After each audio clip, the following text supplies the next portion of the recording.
Hi everybody, it's Gatto Pancheri 666 from NANOWAR of Steel, and you're listening to Sonic Perspectives.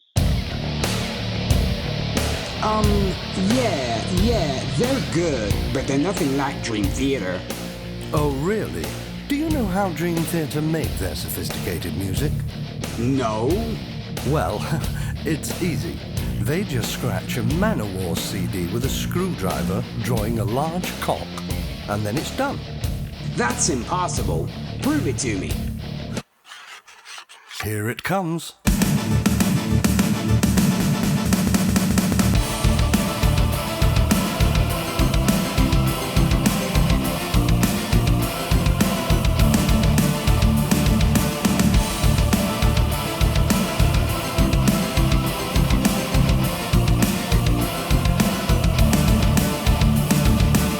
I told you. So this is Michael, the Metal Angel, and I'm speaking to the one and only Gatto Pancheri from the band, the Italian band NANOWAR of Steel, who have just released their new video and single for Norwegian Reggaeton, and who have actually had a 15-year career of not just doing spoofs, but playing amazing power metal and amazing just metal in general. And haven't interviewed. Last time I interviewed, I think, was like 8 years ago. So it's good to finally, speak to you again and, get everything up to date. I have been a NANOWAR fan since the very inception. And well, I'm sorry, I guess you guys are NANOWAR Steel now ever since Rhapsody of Fire. And what are you going to change your name to now that Lucca Comics and Fabio Leone have reunited for Rhapsody 3 or whatever they want to call that project? Yeah, that we wanted to call like Rhapsody of Everyone, but Stairway actually, or something like that. Right. Basically, like the new name of. It's the original Rhapsody of everyone except the keyboard player. So anyway, right. We are thinking about it. Well, and actually, with the Stairway to Valhalla, it was really awesome that you guys actually, for the first single, for Barbie, MILF, Princess of the Night, were actually able to enlist the vocal talent of Fabio Leone. I was curious how that happened. So it's very easy. I mean, you pay him and he comes and records whatever you ask him, more or less. It's no, seriously. So the thing is that we are members of the same metal scene, Italian metal scene, so to say. Though Fabio is, of course, much more famous than we are, but then we ended up having some friends in common and and other people that connected us. So we asked him if he wanted to join us for this epic effort. And actually, when he recorded the song was like 4 or 5 years ago. It was 2014, I guess. So it was much before the song was released, because we are lazy bastards and it takes us a lot of time to. I mean, we have lots of ideas and then we put them in practice, but then by the time we record them and like you come up with a full album, it took us a long time. So we basically. There were 4 years between the time he recorded the song and the time we released it. There's a video of live performance. I think it was 2014 when he first showed up with us on a stage and sang the song for the first time. And back then we thought, okay, it's a matter of months till we record the album and release it. And it turned out to be 4 years. Well, it's so cool because the way he spoofs himself, where he goes "Unholy War Cry," is funny too, because he's evoking that classic Rhapsody sound that we all love. But but at the same time, I guess he worked with Alessandro Conti, who's also, I guess, now in Twilight Force, and more importantly, that he had worked with Angra. But I think it was always best with Rhapsody. I have not really paid attention to the new thing he's now done with the reunion with Lucca Comics, but I've kind of burned out on all that stuff. But I've not burned out on NANOWAR at all. Grateful that you guys continue to make amazing videos. Not just the phenomenal single that you just did for Norwegian Reggaeton, which is so hilarious and interesting how you mix Spanish lyrics as well as just references to church burnings and Varg and all the black metal stuff from '94, I guess, which is pertinent now with Lords of Chaos movie coming out 20 years after the book. But just a great video. It just looks like a typical like pop video. What was the inspiration for that? I mean, we had the idea. It was we like for a long time, like throwing around of doing some kind of pop metal song, like reggaeton song, especially because I lived in Spain for many years and fluent Spanish speaker, and I think that was some like I had ideas of writing something in Spanish. I mean, we already did, but so now we also had like a Spanish tour coming, and we had some contacts there. So I said, okay, why not? Let's just record a single on this mood. And so and the idea was to mix two things that are completely incompatible, like reggaeton and Norwegian black metal. It's like the hot and cold. It's black metal and of course and reggaeton and this kind of like nice girls videos and black metal face painting and things that are completely unfit to stand one on side of the other. But I think in the end we managed to make something sort of fit. I mean, it's funny. I mean, that's a result we expected to be funny. Like that's like the key ingredient. I think when you mix two things that look in principle incompatible, and you sort of find a way to stick together, and that was the like on so many different plans, like what we did with this video, also with the language. So there's like Spanish and English, and then there's the Spanish lyrics talking about burning churches and this kind of stuff. So which is not it's something that looks absurd. Like Spanish lyrics, they're always associated with this kind of summer hits. Right. And right. And did you like intentionally sample the Cranberries Zombie in there? Well, yeah, it just turns out to sound nice because it's the same chords. Right. So that's right. like, I don't know, there's maybe 50 famous songs that have the same 4 chords. Exactly. Among which Despacito, for example. And so it was just natural. Okay, let's just put it. Why not? We found out it sounded nice, and yeah.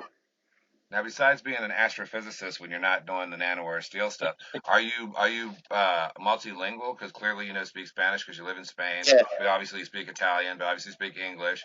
Yeah. But are you multi like other languages? I'm fluent like in 9 languages. Plus I speak Portuguese pretty well, but like fluent, I would say like from upper intermediate level in 9 languages. Yes, I lived in Israel for 3 years, so I learned Arabic and Hebrew. Then I was traveling a lot around Russia and former Yugoslavian countries, so I also speak Russian and Serbian fluently, and a bunch of other languages. I'm working in Germany as an astrophysicist, so I knew German. I studied in Germany for a while, like 10 years ago. So yeah. Wow, That's like the late Pope John Paul. How do you keep all that in your head? I mean, I can probably do like 3. Is it just because you travel so much and you just pick up the different languages? It's because I travel. I try to practice as much as possible. Then, like wherever I go, I try to mix with people. I don't know. I had lots of Serbian acquaintances also in Australia, for example. When I was in Australia, I used to speak a lot of Serbian because I had Serbian friends there, for example. Or stuff like that. I always try to mix up stuff. So when I go somewhere, I like to look for the Russian Culture Center, or I don't know, some Arabic restaurant, and just go and speak, and people don't. So usually they don't trust me when I say I'm Italian and I speak Arabic, for example. So you're super intelligent, and people probably look at NANOWAR. People probably look at NANOWAR and think, oh, they're a bunch of idiots. They're just spoofing. They're making fun of MANOWAR. They're making fun of Rhapsody. They're making fun of Blind Guardian and stuff. But clearly, you guys have your tongue firmly in cheek because you're very intelligent. Now, does the rest of the band live in Italy, or are they all spread out as well? Yes. So they 3 of them live in Rome, and one lives in Milan. Is like an IT engineer, data scientist, and so he works in Milan. But yes, so they're all based in Italy. And I would say like each one of us has sort of talent in a way. Like the drummer Winona Ryder is a very, very talented musician. He's a music professor and drum teacher in several schools. And as I said, like the guitar player, he's a data scientist, IT engineer. And then there's the singer, Waro Minimac. He's a comics drawer, so he's the one that drew. We have our own comic that was published a couple of years ago. and we are gonna publish new, there's like a series on NANOWARs, like we are superheroes of stainless steel, something like that. That's awesome. And yeah, it's on sale in libraries in Italy, and so it was a good success. It's like some kind of parallel project, and it was done by a singer, and it's so Yes. we So besides being incredibly, we don't have time, yeah. besides being incredibly musicians, you're all scientists and or comic book writers, and obviously prolific in other arts. That's phenomenal. Kind of like the drummer of Oz. He's also a very famous scientist, but he's also the drummer of the band from Oz from Sweden.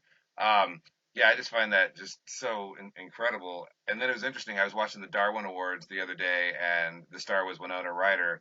And every time I hear, like, you guys talk about Winona Ryder, it just cracks me up that he took that name as a stage name because it's spelled differently, but still.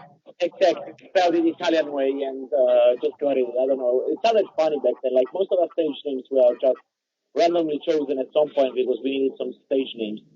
And so, like, Mohammed Abdul was like just a random stage name because we found some Arabic clothes. Like he had to wear like for one of the first concerts. He didn't have anything to wear except those I think were sort of Moroccan style clothes. And then he said, okay, I'll just be Mohammed Abdul. And then it stuck like ever since the first concert. And so it was basically for all the other names, it was just random. And a lot of people don't realize the name Nanowar. They instantly think you're making fun of Manowar, but they don't understand. Isn't Nanowar also actually a dwarf? Isn't that actually the word for dwarf? But nano in Italian means dwarf, so it's like it's a sort of, and in Spanish also it's very similar. Enano, so exactly. it works in other languages as well, I would say. But yeah, like we started as a purely Manowar spoof band, so we've taken the macho man attitude of Manowar, and we just we turned it like in a gay way or something. Yeah, other bands play Nanowar gay, right? Kind of humor at the very beginning, I would say. It wasn't like nearly as elaborated as it is now. Like if you look at the lyrics in Stairway to Valhalla, there was some serious work behind it. Like it took a couple of years to get all the lyrics done. We didn't. So we sort of changed our attitude. We don't think we should just write, silly lyrics. There should be silly lyrics, but with something like some kind of research that you don't just hear to the joke once and then you laugh once and that's it. But rather you can hear several times to the same song, and then every time you find something new, like with this Norwegian Reggaeton song, it's something amazing. If you look at the comment section, there's like because there was an actual real work behind it. So every comment says, "Oh, I didn't notice this. Now I notice this, and I notice this," and people come and back again and just mention something that this well, either in the lyrics or in the music or the video. It's interesting you should say that. To make it. Oh, because you did a video for Vegan Velociraptor, and I remember when I first got the album digitally and listened to the lyrics to Vegan Velociraptor, I'm like, wait a minute. There's a lot going on here. What's all that's interesting. Once you say once again like the hot and cold or the vinegar and oil type thing. You got a vegan and a velociraptor. So yeah, it doesn't make any sense. But I mean, I think the key is to make things funny, right? It's like as I said, like the beginning we were trying to fit like a gay attitude into Manowar sort of style band, which is exactly the opposite that Manowar are, and that's what it was funny at the beginning. Though, in general, I think that's the idea of like uniting some extremes which don't look to fit together and try to make them fit, and then the result is usually something unexpected at least. And we think it's funny, but then of course the listener. it's just a great video too. It's very humorous. But then what about Heavy Metal Kibbles? I mean, it's a great song. It's super fast. It's great lyrics, but is there any kind of thing going on with that? Would have been fun to have some cat themed song, like a very very fast sort of thrash metal song about kibbles. Right. It's like, and then the thing started because it was just plain funny to have some cat screaming, and then he had this high pitched voice like a cat, and then in sort of Rob Halford style, that was the idea, and then it turns out like Rob Halford is also a huge cat fan. He always posts his cats on Instagram, and so we didn't think of it beforehand. And it just turned out that, there's another dimension which this song can be said to work, though it was unintended. But then you have the killer power metal video and song, and then I Thought She Was a Gargoyle, which once again has a tremendous sense of humor, but is also a really good like 80s ballad type song. Yeah. Oh, that's like I don't know if you remember from Into Gay Pride Pride album, we had this song that was called Surprise Love, and so the idea is more or less the same. It's like it's a love song about going out with a girl, and then it turns out there's something wrong with this girl. So in Surprise Love, it was the thing was that she was a transvestite, and here it's just that she's a gargoyle, and so it was just fun to think, okay, I'm going out with a girl, and then it's a gargoyle. It's like a statue made out of stone. And that's the way we shoot the video, and the song it's all about this, and it's just a very silly concept, but right. But you shoot your videos high; they're not like low end videos; they're high end videos. They're little movies and good animation, and I know when you guys perform on stage, you have the costumes and everything like that, and it's kind of different because people kind of think more maybe you're gonna be a high tech band, but you're just kind of just having fun on stage. But the videos are very well done. Also, we got to talk about the musicianship. You talk about going from other bands played, NANOWAR Gay, or even earlier on. The musicianship has improved greatly to, you are not just going, it's not just Number of the Bitch or Master of Pizza or one of my favorite, the Emerald Fork. Still love that. But for the Rats for the Kitchen, and we will fight for the Emerald Fork. Anyway, where you were spoofing Rhapsody, or even more, Luca Torelli's first solo album, where you guys were having a real, it's the king of the happy meal. But you're much, the music's improved, but you're still paying homage to the past. Like you take a song like Uranus, no pun intended, but you find yourself, you're all over the map. You've just like all sorts of influence showing musically, obvious influence is showing, and you still have the good play on words, which Images and Swords is a tremendous play on words, and I know you like to do the Dream Theater, Images, the kind of the part 2 and part 3, and I know you love to do that with Halloween, which is fun too. But like then you get to like the Crown and the Onion Ring, but then you get to the Quest of Carrefour, and it's like pure blind guardian worship. It's like basically on our quest for Tanalorn, and with how some of these bands have like kind of, in my opinion, burned themselves out. Rhapsody being one, MANOWAR definitely being one. And even Majesty, who were like the MANOWAR, the second generation of MANOWAR, they've all lost it, but I still find myself enjoying the music, the lyrics, laughing. The videos always make me laugh. But the musicianship and the production, everything's just improved.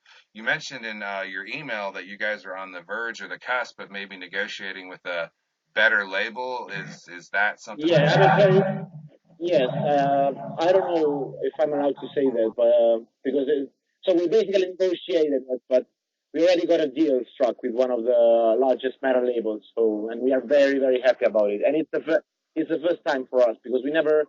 So we actually looked for a label for the last album. We thought it was really, so Stairway to Valhalla, we really thought it was a big step forward in terms of production, in terms of ideas, in terms of, as you said, musicianship.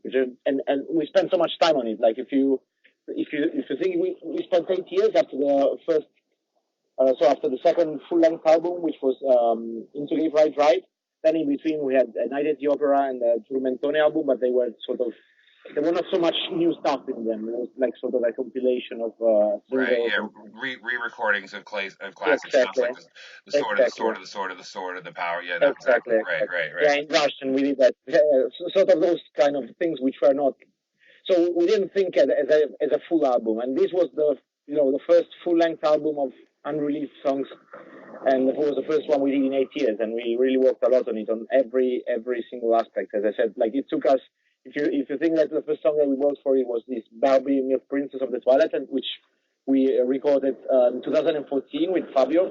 So at least like Fabio had his vocals recorded in 2014, that we had to do everything else afterwards. But like the first demo of this song was 5 years ago, 4 years before the album was released.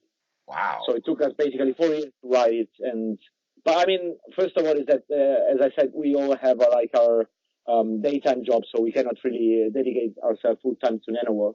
Though I guess from next year would be sort of a full time job because of this upgrade in label and touring schedule, and so there's a few things that are going to change for the better. So do you think now working with this label, who obviously supports you more and has a wider distribution, do you think that you'll be able to re-release some of the older material, which is really hard to get other than digitally? Yes, there's going to be some re-release there. It's already negotiated, but so it's part of the deal because and I think like the biggest improvement now that we have a label is that like in terms of credibility, because the thing is, as you said, like you read the name, you think it's just a stupid joke on MANOWAR, what we do, right? And so it's very hard for us to be, like for people to take us seriously, because they at first impact, and rightfully so, they think it's just, it's just a joke. It's not, there's no serious work behind it. But as I like to say, like we take comedy seriously, and we really try to do our best. And as far as music is concerned, as far as lyrics, like we try to write, we like to write silly lyrics, but I'm sure it takes us at least 10 times as much of writing this kind of lyrics than a regular power metal band. Because if you listen to regular power metal lyrics, like 90% of the cases, there's no, you don't really need to look for, you can just write whatever rhymes and fits. You don't need to convey any deeper message or stuff like that. It's very, unless you're a Sabaton, probably that, you have to fit history inside songs, and that's very good of them, the way they do it. I really like it. But apart from that, I couldn't come with a band that really put some effort in writing lyrics, that really requires some effort in conveying something or being something unique. Most of the time it's just a filler for the voice to sing something and just eternity, space, blah, blah, blah, and it's just nonsense. If you really look at the lyrics. Whereas if you want to make something funny, and we are not mother tongue English speakers, so it takes a little bit more than Italian, for example, and it takes some effort, and you don't want to sound trivial. I don't know, if you read the lyrics of Tooth Fairy in the latest album, it's not just random stuff. There's this is something I have in mind for a while, like to make some video explaining the economics of the song, because it's actual economics. I'm not making stuff up. So that all the concepts are there. They fit, you can explain them. It's not like a random. I totally agree. My Italian's rusty, but I know my Latin real well. And there's some of the songs that I've looked at, and when I start reading them, I get the sense like, well, they're actually commenting on the political situation or something that's really going on in their lives. You've even released singles to that effect. I know 10 years ago, I tried to submit you guys for Metal Archives, and you were denied because they basically said you're not a serious band and all that thing. But I got from the band Massacration from Brazil submitted. And I thought, well, if they're going to submit Massacration, who have this Metal Milkshake song about Michael Jackson's, then we need to get NANOWAR. And then finally they acquiesced, and now I think they're starting to realize that just because you guys have a sense of humor, Gamma Ray has a sense of humor, but it doesn't. Halloween, come on, Dr. Steen, there's lots of ironic songs from Halloween. Halloween has a tremendous sense of humor. Halloween, yeah, sure. It's all, Steel Panther, okay, if you want to name these, like the biggest acts in the scene. So the problem with Steel Panther, they go overboard. Yeah, come on, you wouldn't I don't think they are not featured. They wouldn't feature Steel Panther on Metal Archives because they make jokes about. No. Of course not. They won't even put Whitesnake on there, which is absurd. But yeah, absolutely. I was going to say, what's important is that you guys are metal, 100% metal. Yep. You wear your influences on your sleeves. Clearly, like you say, this is not something like, hey, let's just form a band, blah, blah, blah. You guys have real jobs, really good jobs that make a difference in society, especially since you're all scientists and artists and writers. And then, like you say, you put, believe me, I get digital copies of these things. Your promoter sends it to me and I get a digital copy, and I can't wait to figure out the lyrics. And then when they finally get published, I'm like, oh, okay, because I actually love reading your lyrics. Even if they're in Italian, I do my best, use my Latin and my stuff to figure out what it's all about. And then, when I see the videos and I put it together, like with Vegan Velociraptor or the Call of Cthulhu, or even when you had the lyric video for Barbie Milf, Princess of the Night, which made him, her boobs are made in Mattel, and it's like hilarious. It's like there's there's a message behind the message, and I think I'm glad that the label that's going to sign you has recognized this and is taking you guys seriously and making you a viable product. Touring being a good thing outside of Italy, outside of Europe. I mean, God, we'd love to have you here. And and for more people to realize that, hey, because I've been promoting you guys forever, and I've also had a lot of people say, yeah, because they see the name NANOWAR, they associate it with MANOWAR.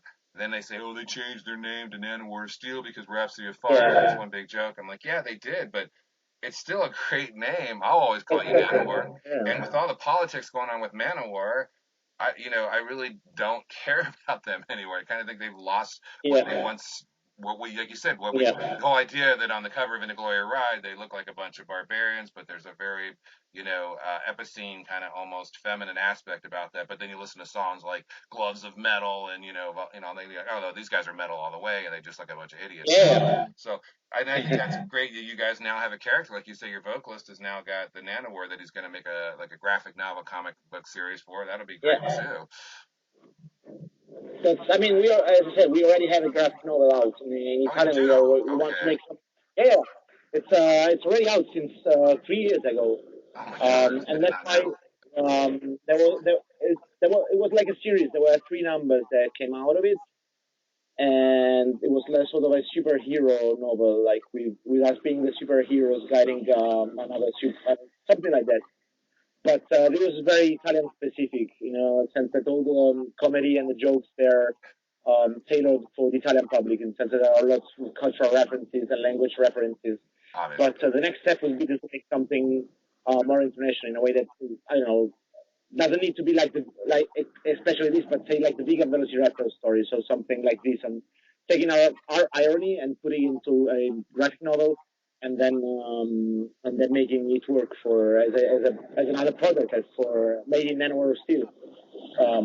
And I mean, we did it already, and it was a great success here in Italy. And so let's see if it works also for other places. That's something that we have in the pipeline. That's good. I know, because if the internet's obviously allows social media to be more accessible, but I know like 25 years ago when I listened to Bulldozer and they were talking about Alona the very best, and I didn't know Alona was a porn star who became a politician, because there just wasn't that kind of information. But now there's so much information out there, so it's kind of cool. And it's good to see that the Italian metal scene. A lot of people, when they talk about the Italian metal scene, especially I'm speaking for America, they kind of associate the Italian scene with a lot of the neoclassical power metal bands, Rhapsody, early Labyrinth, the bands that have been coming, for the last 20 years. I think a lot of people miss out on the Italian metal scene that was very powerful back in the early 80s with Sabotage and Bulldozer, one of my favorites, Nuclear Symphony. So I'm glad to see that there's still a very viable, Italian metal scene. I would say nowadays more associated with the death metal, like with Flesh God Apocalypse, Hour of Penance, and more of those. Sure. Gotcha, so, definitely. Like I would say, like the big name now in Italy is Flesh God Apocalypse, and they are amazing band. They are absolutely mind blowing. So. Well, they mix a classical and neoclassical with death metal, and very talented. I've seen them live, so yeah. It's they are amazing, really. We know them. I mean, they're from Rome also, some of them, and they're great people, great musicians, and yeah. Well, that's good. That's a very. I think it's one of the best names now. And they're signed to Nuclear Blast, so they got a lot of support behind them, and they get a lot of recognition. Yeah, of course. But it's well deserved. I mean. So when will you guys be able to make the announcement about the label that you've been signed to, and the future? I think it's last week of August, probably the 1st of September. So there will be some news about this. A big press release. Great. I hope so. I mean, we're looking at the details. So when it's the most appropriate moment of doing that, and how, and for us it's a big change.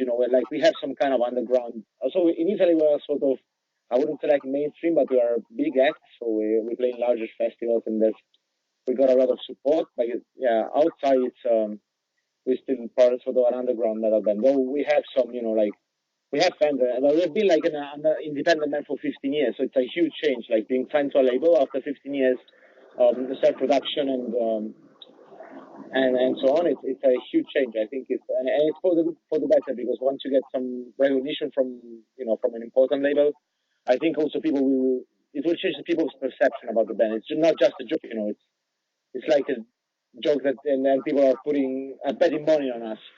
And I hope we won't disappoint them, of course. But I think it's for us it's a huge challenge, and it's the thing we needed to get some credibility again. Absolutely, it's the last step. the key. Absolutely. Yeah. Well, I want to wrap this up. I always have the interviewer pick a song from their latest album, or if you want to pick Norwegian Reggaeton, that we can play on the site so people can actually hear you. Maybe if they're not familiar, if they hear this interview and think, wow, this band sounds like something I want to hear. What would you pick? Would you pick something from Stairway to Valhalla, or would you pick Norwegian Reggaeton? I would put something from Stairway. I mean, Norwegian Reggaeton people can check on their own, but I would rather put Ironmonger, the copier of the Seven Keys. I think it's a killer metal song. It's a very, very good power metal song, like old MANOWAR style, more very, very powerful. I really like it. It's one of our biggest hits when we play it live. Absolutely. Then we will take that song and play that song for you. Did you have, in conclusion, is there anything else you would like to share? I was really, really happy to talk to you and really appreciate the support and all the nice words you had for us. It's really a pleasure, and for us it's always nice to see that there's someone is sort of on the same page and can understand the irony and can understand the seriousness of the project in its comedy. I mean, it's a comedy and parody project, but still, there's some serious effort behind it, and we are very, very glad that you appreciate it and you can understand it. We don't feel alone. Like sometimes you have bad jokes or something, and you're the only one that laughs, right? But when you see it's not the case, then you're okay. Well, then I'm not the only one. I'm not an idiot, a complete idiot. At least I can say I'm sharing it with someone else. Playing quality music and having a sense of humor, that's a win-win situation with me. And yeah, Halloween did it 30 years ago. Gamma Ray do it. There's still a lot of Freedom Call do it. There's nothing wrong with having a little sense of humor and playing. To a certain extent, MANOWAR, we even doing it in the 90s. So, all right, so we will play Ironmonger, the copier of the Seven Keys. Great title. Yeah. And yes, it is a good song. As soon as you said that, I was like, oh, that is a good one. Right after Another Drill in the Wall, because you got to always do the Pink Floyd thing. Yeah. So we'll definitely. Exactly. And I'm very honored, Eduardo Gato Pancheri. Gato Pancheri, if my Spanish is correct, that's the cat of, what is it? It's a name. No, it's actually a pop. It's the name of a pop singer in Italy. Okay. And so I just took his name and fixed it, like to make. I don't know. It would sound like something like George Michael 666. So to say, it's like pop singer. That's awesome, George Michael. Yeah, exactly. It's like the satanic version of a very. It's not even popular, but sort of known pop singer in Italy. Okay. And it was just fun to make, like as I said, like you mix Satanism with pop music. Two things that don't fit together, and it's fun. So that's the idea behind the dark and the light, and create the perfect shade. Yeah, when I first thought, I thought it was like I got that. I was like, was it like the cat of darkness or the cat of evil? I didn't know pop singer. That's awesome. That's great. No, that's. No. I love the way you guys do that. I love the way you have. I love the way you have the crown and the onion ring. I love the way you guys have vegan velociraptor. I love the way you guys have blood of the queens. I think it's fantastic how you have that light and shade, and I think it makes people take a second glance at it. It makes people say, hey, wait a minute, there's more to this than I thought. Because a lot of people judge you by your name. I hate to say it, but that's kind of the way it is. And they see that. I know. Sad but true. So, but you guys are going to, push forward now. You're getting the recognition you deserve with a label that's going to treat you well. And the reissues are going to be a major thing. Probably even if you put it on vinyl, that'll be a really good thing. It's on the radar. Like on the radar. Fantastic. Yeah. Re-release. So awesome. So yeah, I'll be looking forward to just having some of the early stuff on CD and not just have it digital. But once again, thank you very much. Muchas gracias and grazie, and have a good day. Thanks a lot. Have a good day. Thanks a lot. Take care.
Summerland.